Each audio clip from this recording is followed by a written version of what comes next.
So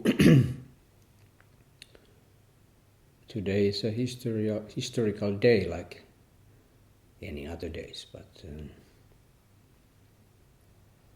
anyways, this is our first Kanzeon Bodhisattva Kanzeon day here in Sanneji, and we've been kind of pondering over this ceremony day for quite a while, like 2 years, even more. And since this is a place, this Sanneji, where some of us are living, some people short periods of time, some people longer periods of time, and our dream has been and still is to make this a place where one can train Zen Buddhism in this kind of temple / kind of monastery setting, training facility settings. And so it's I don't see this as a retreat center, or I would say this is more like a temple. And what is the difference? I think the difference is that it is possible to really live here a long time and sort of just concentrate to a very simple thing, like just being here and now. And we'll see how it will turn out. But in a temple life, in temples they usually have different kind of days for special events, like a Bodhidharma day, Kanzeon day, and some other days. And some people may think that they are just, can we say, like a ceremonies, empty forms without kind of choreography thing. That there is not really, that they are not needed. There is no reason for these kind of activities. That this is kind of artificial thing to. Zen is something that doesn't have anything like ceremonies really. And there is some truth for sure. But on the other hand, if you live your days in a place like this, for example, those ceremonies are also part of the practice. And like this was completely first time we did it like in this way. We have had here a few ceremonies, and now we can see if this was what we will continue or do we do some changes and so. But like we had this ceremony not so long ago for the deceased family members and such, and that was quite beautiful. And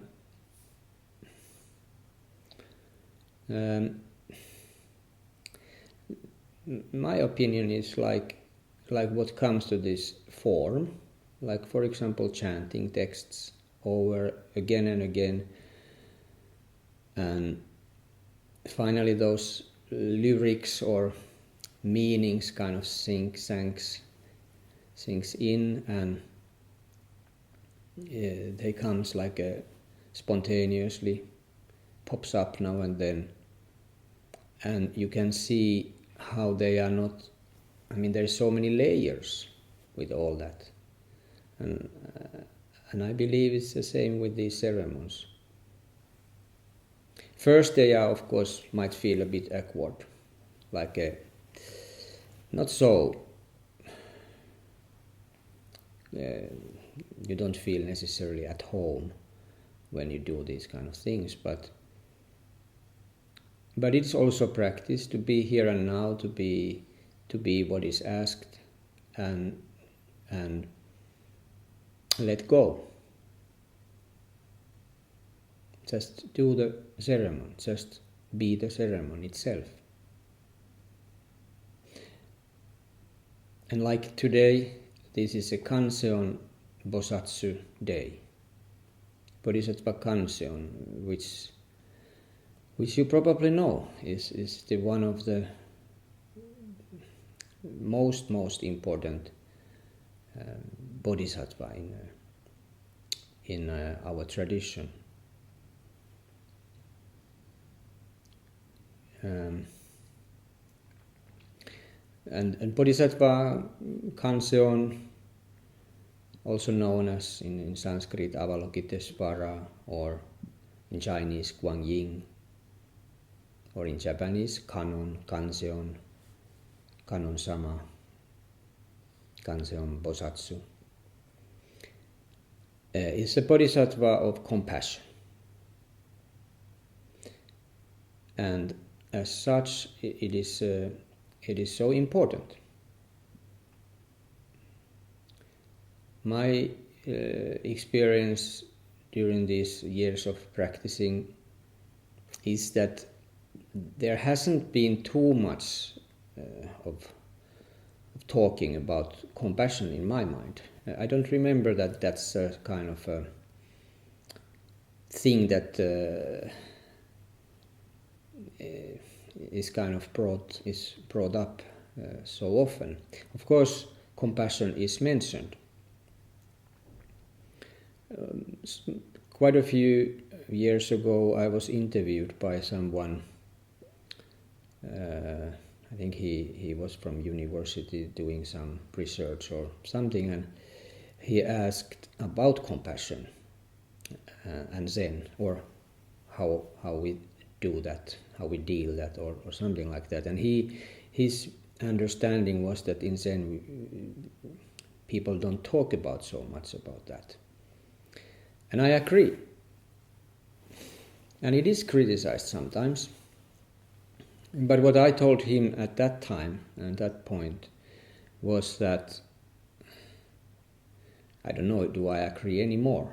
But then I said, yes, you're right, we don't talk so much about compassion, but the practice itself, when you commit to your practice and you come again and again and you face the wall, round after round, weeks, years after years, you will face different difficulties for sure.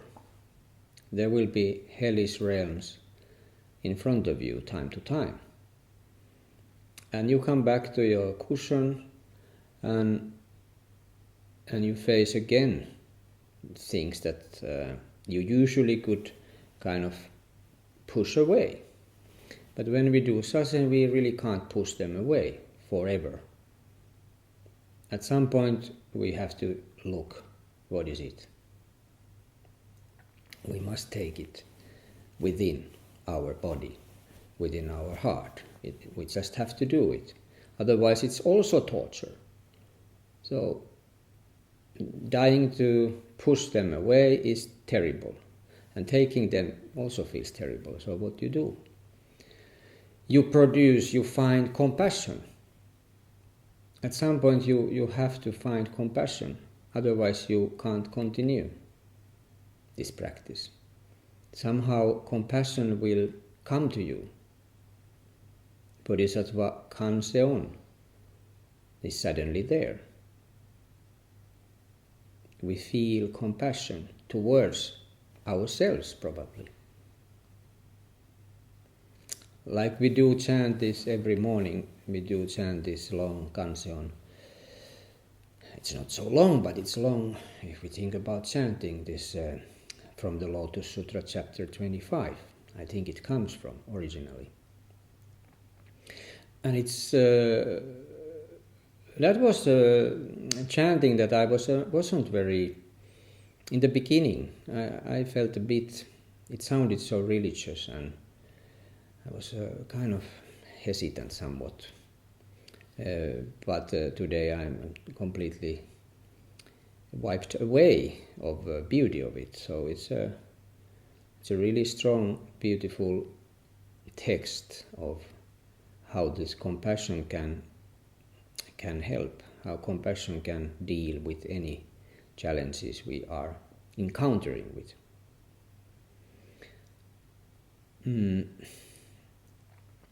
So then, if we have this day, these kind of days, like this Kannon day, Kanzeon day, I think it will bring us again and again to the same big treasure box, compassion box. We come again and again to see it, and in the form of ceremony. And I believe it helps. The compassion becomes a subject we meditate more often. There are a lot of practices, as you probably know, like a different kind of compassion practices. I am not an expert at all with those, but one thing is, of course, to build up.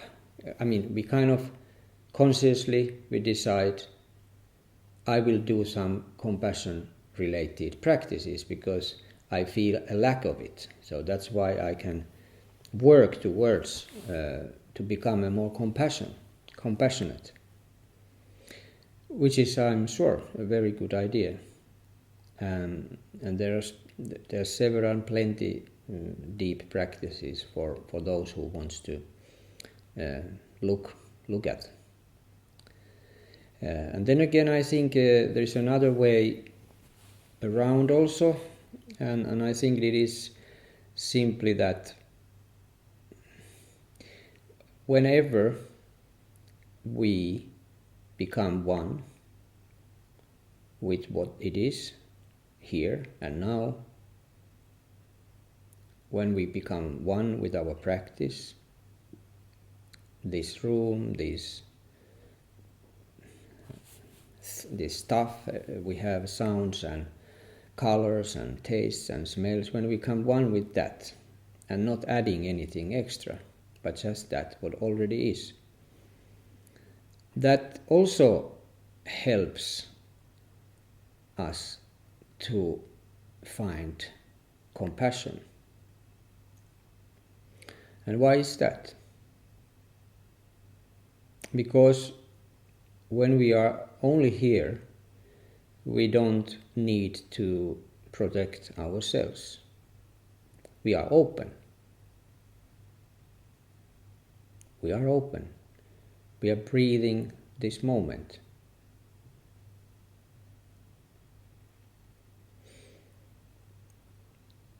And then when we are one with this moment, and we don't need to protect ourselves, we can see more clearly what is going on. Kanzeon is the one who sees the suffering of the world, the one who hears the cry of the world. This camera brand Canon, it is really that the name comes from Bodhisattva Kanzeon, the one who sees, okay, through the lenses, but through the lens you see the suffering of the world.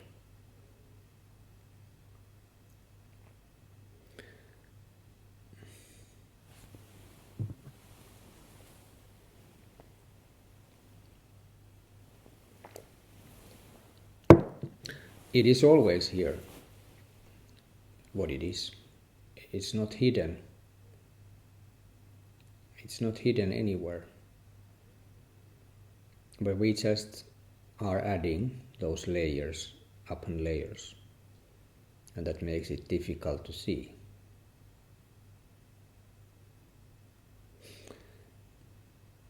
This day is 18th, and there is in Japan there is one temple that a couple of us we've been visiting there, a little bit practicing there also, and they have this same Kanzeon day today.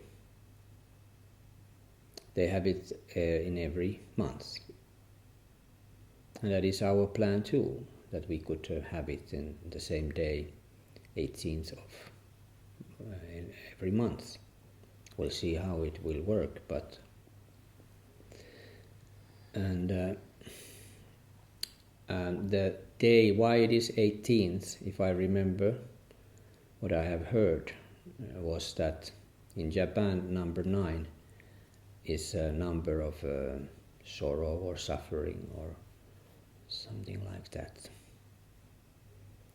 And then this in our dining room now we have this in the frames we have this calligraphy made by Tangen Harada-Roshi, who also said that this number 9, who is a number of suffering in Japan,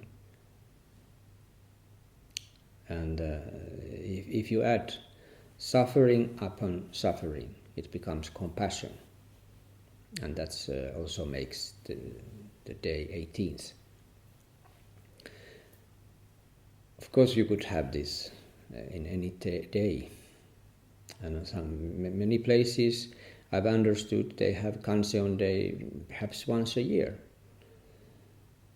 and so it's not like as you can imagine, it's not like it has to be exactly this way, but why not?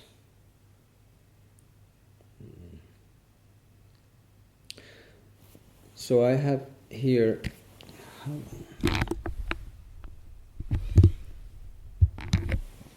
I was thinking maybe we can just a little bit briefly look into this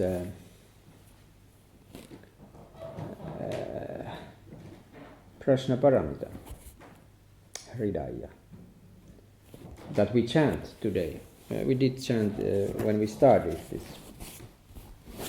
And this is now in English. This comes from Rochester Zen Center chant booklet. And it is, of course, about Bodhisattva Kanzeon. And it begins, the Bodhisattva of compassion from the depths of Prajna wisdom saw the emptiness of all 5 skandhas and sundered, so break the bonds that cause all suffering.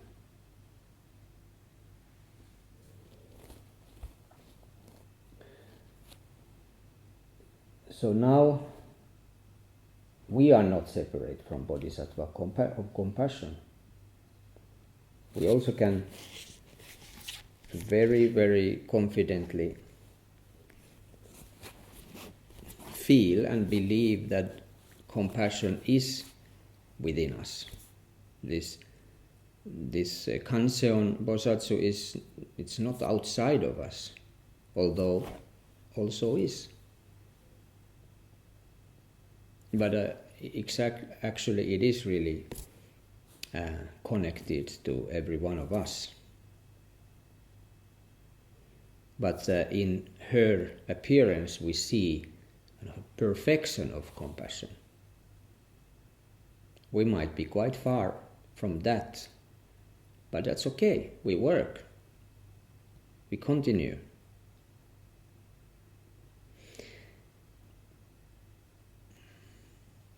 Another name for compassion is that we don't use, which is so confusing, love. But somehow it's a very strong word, love. And if we really can see the word love without those adding those usual hooks there that we just can think that this unconditioned love, I would say it's very close to compassion, or perhaps they are exactly the same thing. Maybe sometimes it is easier to understand compassion if we can somehow, if we use word love.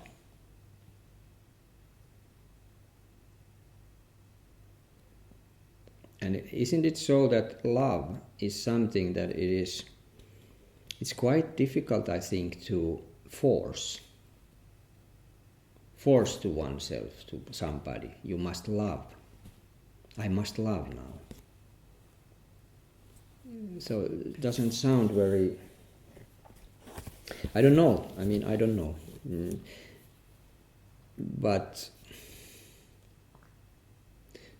perhaps love is also something that when there is an absence of those unnecessary layers, here it says, saw the emptiness of all 5 skandhas. In English, there's a word of heaps, those kind of piles of different kinds of stuff that forms us. But if you see emptiness of that all, then the love, compassion, is there, shining through.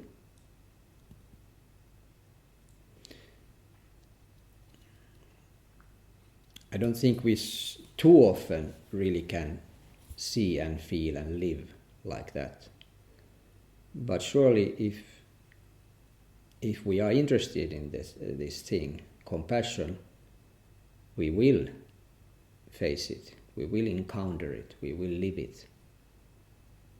And we can continue to work with the compassion. Zen practice without compassion is nothing. So just this glimpse, let's say, such this little glimpse for the emptiness, or having a little realization of, like we say, like a Kensho, or seeing into one true nature. Like momentarily we have dropped some artificial barriers and we see clearly. And that's wonderful. But how often it also ends so that after some time we have made it, this experience, we have really made it a continuation of our separate self. And there is no compassion left at all. It's opposite. It has become almost like a hindrance. Our little separate ego self has grown bigger because of we've seen a glimpse of our true nature. And suddenly perhaps there's even less compassion than there used to be. This brightness, how you say, it's always there. So that's, I think, why those wise people, they always say, please don't stop your practice halfway. Please continue. Don't stop. It's very easy to stop when you have realized something or experienced something interesting. And then you think that you are now something more. I am now something. I know now what's going on. I have experienced. So it's too easy. It's absolutely too easy to stop halfway. And I don't believe this compassion will really start to work or appear or emerge until we really continue. Again and again we dive into this unknown present moment.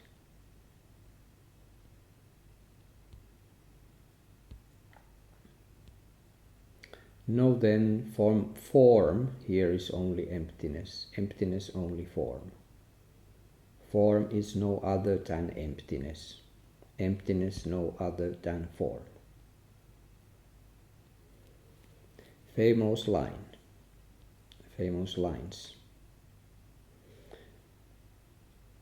It's not so uncommon that people tip their toes into emptiness somehow, some measure, but then we don't still let it eat us, this emptiness. We kind of come back and we have this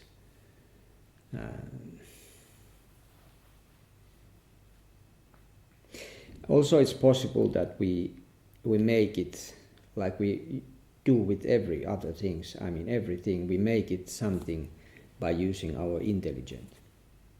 We use concept and we kind of start to control that experience by using some concepts and making kind of, we are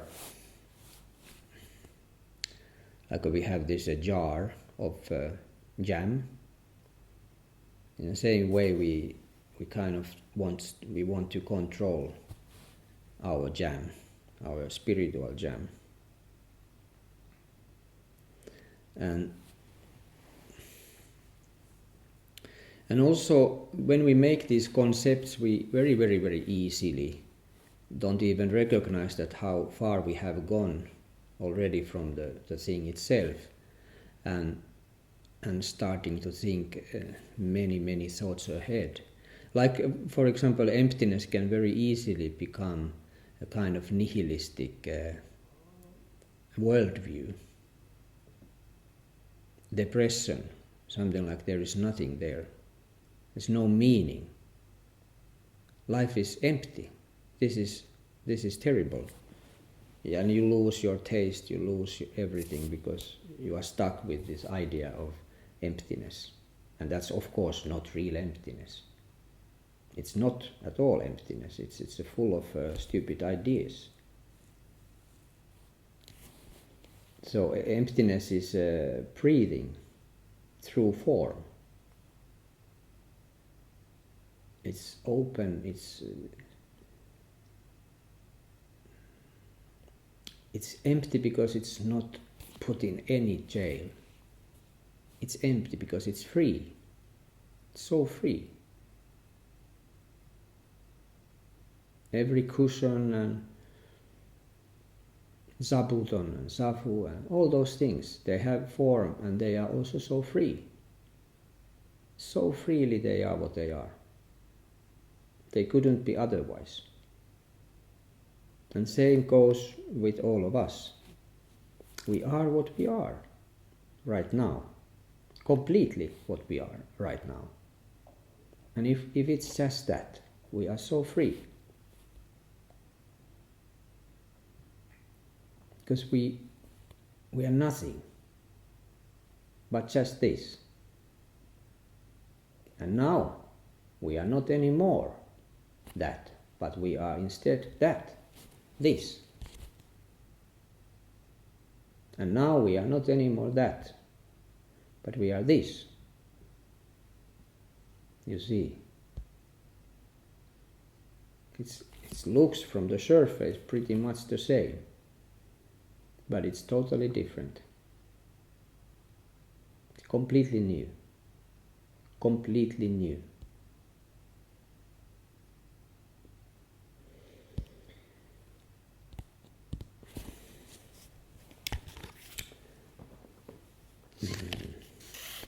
So there's of course so much that we could talk about compassion and emptiness and all that. But there is no right time and place for it now. But I wish that we all could become very simple when we do this life. And we could just trust what is it, how this body is right now, how this breath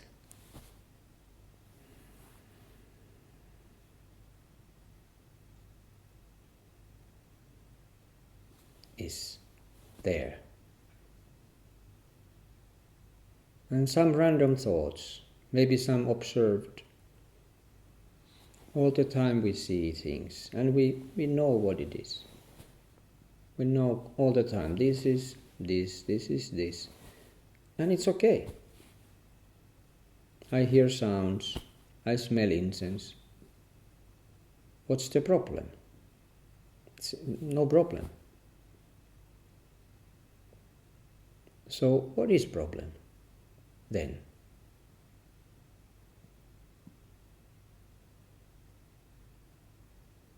It is the thoughts that carries my imagination to somewhere else. It takes this nameless form, this nameless moment. It makes it something and takes it to the future or back to the history. Always manipulating and worrying about, and then we believe that this thinking process is me, because it feels very intimate, very intimate.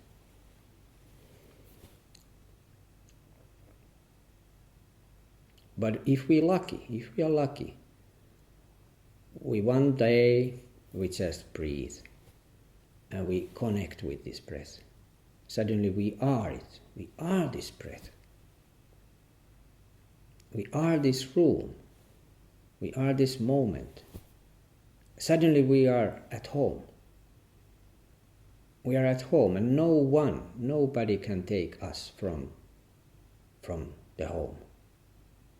Because they too are at home. Everything is at home. You can't go away from home. And if we see this home, beneath that all, wars, troubles, calamities, deaths, if we see that it all happens at home, then we feel much more relaxed. Then we know that all is good. There, at the end, all is good. And perhaps we learn how to encourage people and us to be more free, to be more straightforward, more simple. And that's compassion. Compassion towards every and anything that is here at home.